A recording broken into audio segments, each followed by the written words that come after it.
Hey there, Purple Marine 81 here. This is going to be a review of the Kershaw Select Fire, or the number designation on this is 1920. Kershaw is classifying this as a multi-tool because of obvious reasons. You can see that it's not just your standard blade, it's kind of a hybrid between a actual multi-tool and just a regular pocket or folding knife. I'll go over some of the specs here and then we'll kind of get into the actual knife. The blade steel on this is 8CR13 MOV, same thing as my Kershaw Crown back there. Let me see, the handle is made out of a glass-filled nylon. Blade length is 3 3/8, overall is 7 5/8. Weight is 5 ounces. MSRP runs about $35, $37. I found it on Amazon for $21 minus shipping. So I'm sure you can probably pick it up for roughly about that price. Maybe if in a retail environment, you might spend $30. All right, let's get into a little bit more detail of the knife. I'll start off with the blade steel. This isn't my knife. This is on loan from my brother, and he's carried it for quite a while. Basically, the same amount of time that I've carried this, and he loves it. He's used it for some pretty tough tasks, and it's held up remarkably well. With that being said, I want to kind of go a little bit more into the 8CR13 MOV steel compared to AUS 8. I've had a lot of AUS 8 knives in the past, and this steel is supposed to be very comparative to that. The biggest difference is that the AUS 8 has vanadium in it, which makes it more corrosion resistant, but it doesn't hold an edge as well. And for me, that's kind of huge. This is the first knife that I've had that has that steel, and those of you've probably heard me say it in some of my other videos that I'm extremely anal about having a razor edge on my knives. It's got to be hair shaven sharp all the time, you know. So that if you've ever watched any of the reviews on my SOG Trident that was made with AUS 8, it was just a real pain in the ass because I would have to touch it up like all the time because I use my knives pretty extensively. And this is far superior, in my opinion, to that steel. I would take this steel over AUS 8 any day. Speaking of steels, one thing that we found out, which is really cool, and I have to give Kershaw a lot of props on, is these bits that they included, these 2 flatheads and 2 Phillips. They actually used a tool steel, chrome vanadium, which is like the same thing as what Craftsman, wrenches and stuff are made out of.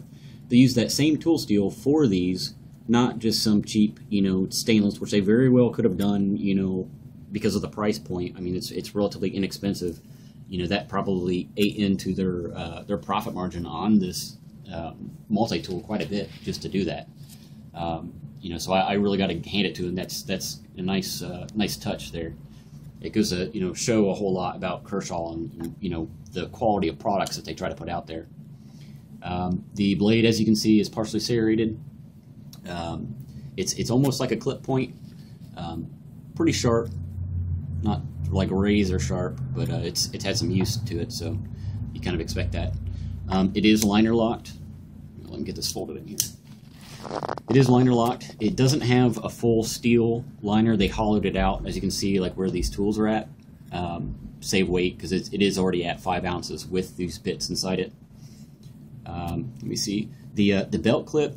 The only thing I don't really care for is I'm not a real big fan of tip down carry. I prefer tip up, and you can't adjust the belt clip for that. But they did at least make it ambidextrous. You can switch it over to the other side if you need to. So I mean that's just like another small feature that they put on there that I definitely appreciate, and I'm sure anybody who buys this is going to if they prefer that other side carry. This is the bit driver. They did also include the measurements on one side is standard, and then they have metric on the other. So that was kind of a nice thought out feature there. Let me see.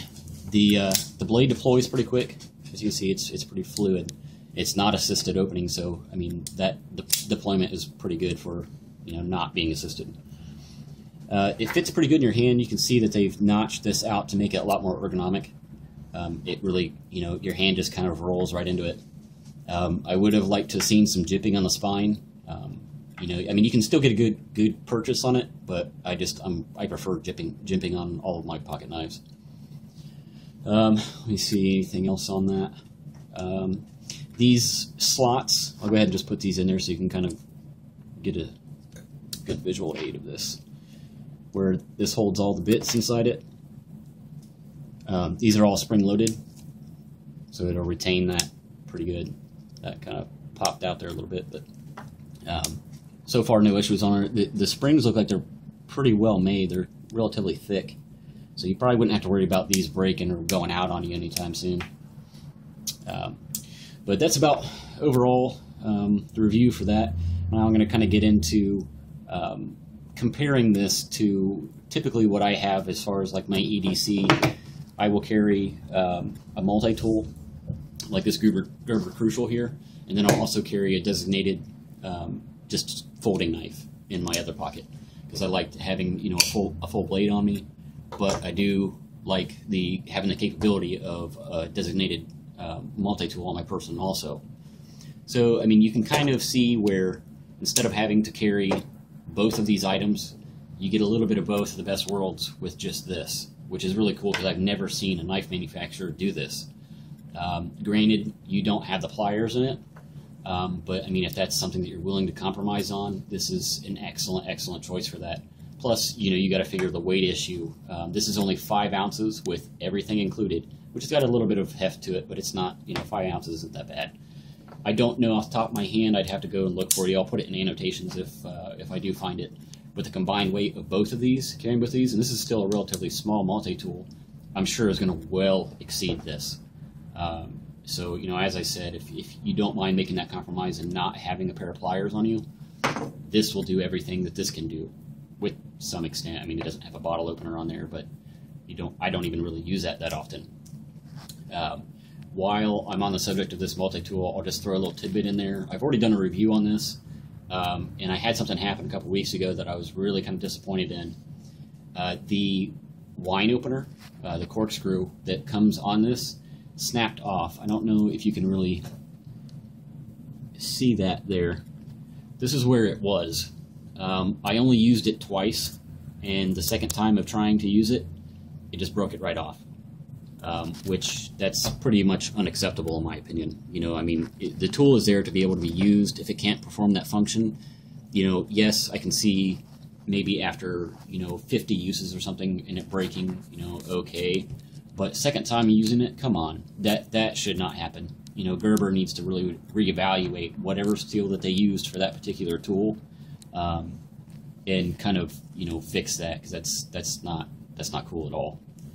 Granted, this wasn't a real expensive multi-tool, but still, you know, that's kind of ridiculous. If you can't use one of the tools on your multi-tool, it just won't do the job.